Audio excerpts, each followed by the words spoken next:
Assalamualaikum warahmatullahi wabarakatuh. 107,0 MHz SHFM radionya mahasiswa masa kini. Selamat pagi pendengar SH News SHFM Radio. Kembali lagi di ruang dengar Anda bersama saya Jaya. Sejumlah informasi akan menemani Anda selama beberapa menit ke depan. Dengan selingan lagu-lagu pop Indonesia. Sobat SH, informasi pertama untuk Anda datang dari dunia ekonomi. Pemirsa, pemerintah Provinsi Jawa Tengah menggelar operasi pasar untuk menstabilkan harga cabai yang menyentuh Rp90.000 sampai Rp100.000 per kilogram. Sabtu 9 Desember 2023. Menyasar 3 pasar di Kota Semarang, setiap kilogram cabai dijual Rp69.000 hingga Rp78.000. Dilansir dari Jatenggayang Online Radio, operasi pasar digelar di Pasar Karangayu, Peterongan, dan Gayam Sari mulai pukul 04.00 WIB. Jumlah cabai yang dijual dengan harga murah di 3 lokasi itu mencapai 1 ton. Operasi pasar akan digelar seminggu ke depan, hingga harga cabai dapat diturunkan. Untuk operasi pasar cabai, pemerintah Provinsi Jawa Tengah mengambil langsung dari petani-petani Wonosobo, Boyolali, dan Temanggung. Soal harga, pihaknya juga telah memberikan subsidi sebesar Rp10.000 per kilogram. Operasi pasar cabai juga telah dilaksanakan di beberapa kabupaten seperti Cilacap, Banyumas, Blora, dan Batang. Selanjutnya akan dijelaskan berita ekonomi kepada teman saya. Sobat SH, informasi tadi sebagai penghujung acara kita pada pagi ini. Tapi jangan khawatir, karena setelah ini akan hadir program selanjutnya yang tidak kalah menarik. Dan tentunya akan mengisi ruang dengar Anda hingga sore nanti. Sobat SH, semoga informasi tadi menambah wawasan dan pengetahuan Sobat SH. Saya Jaya, mohon pamit undur diri dari ruang dengar Anda. Dan wassalamualaikum warahmatullahi wabarakatuh. Assalamualaikum warahmatullahi wabarakatuh.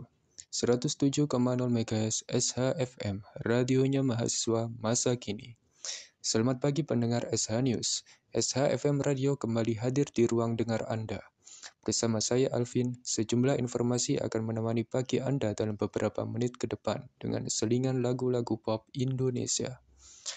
Sobat SH, informasi pertama untuk Anda datang dari dunia ekonomi.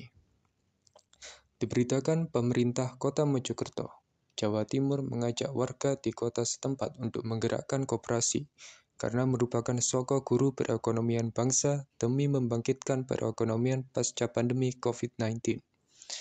Wali kota yang akrab disapa Neng Ita tersebut ini mengatakan koperasi merupakan salah satu hal yang menjadi kepedulian untuk terus mendapatkan penguatan, pendampingan, dan fasilitasi.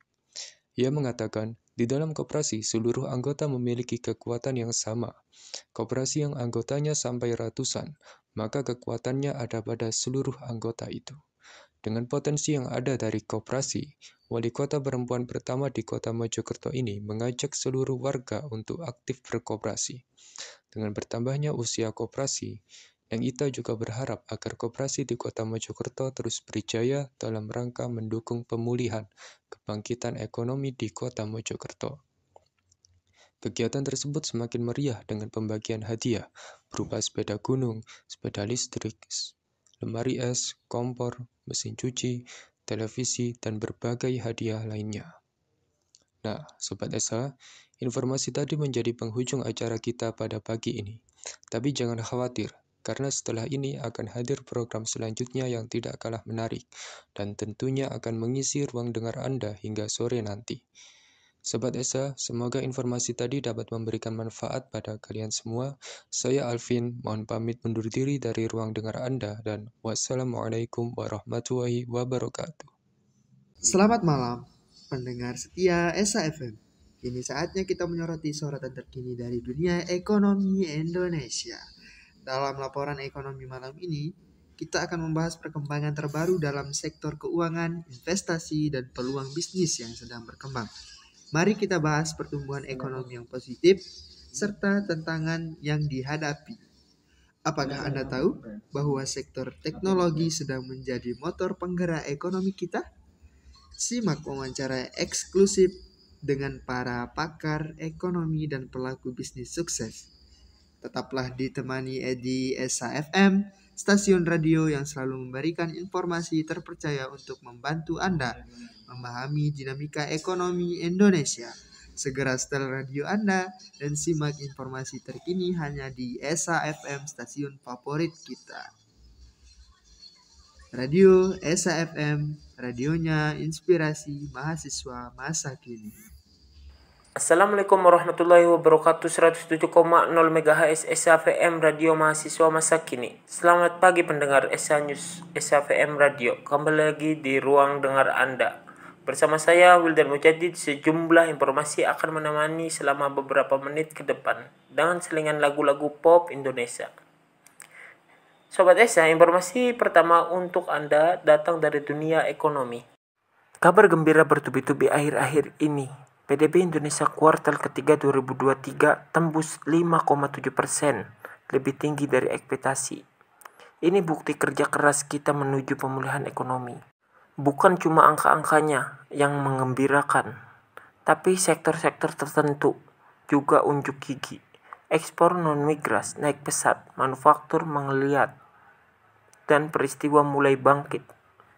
Ini bertanda bagus buat para pelaku usaha dan rakyat Indonesia secara keseluruhan. Tapi bukan berarti kita bisa terlena, kan? Masih ada tantangan, seperti inflasi yang perlu dipantau dan kesenjangan sosial yang harus diatasi. Pemerintah harus memastikan pertumbuhan ekonomi yang inklusif, yang disarankan oleh semua lapisan masyarakat, investasi di pendidikan, kesehatan, dan infrastruktur harus ditingkatkan agar manfaat kemajuan ekonomi merata. Nah, pendengar sekalian, panen ini bukan cuma milik pemerintah loh. Kita sebagai masyarakat juga bisa berperan. Dukunglah produk lokal, gunakan layanan UMKM, dan berpartisipasi dalam kegiatan ekonomi kreatif. Semuanya itu sekecil apapun berkontribusi terhadap pertumbuhan ekonomi nasional. Jadi mari kita jaga semangat dan momentum ini. Kerja keras, berinovasi, dan saling membantu. Indonesia berpeluang besar mewujudkan panen perekonomian yang melimpah dan berkelanjutan.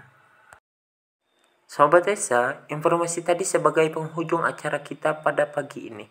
Tapi jangan khawatir, karena setelah ini akan hadir program selanjutnya yang tidak kalah menarik, dan tentunya akan mengisi ruang dengar Anda hingga sore nanti.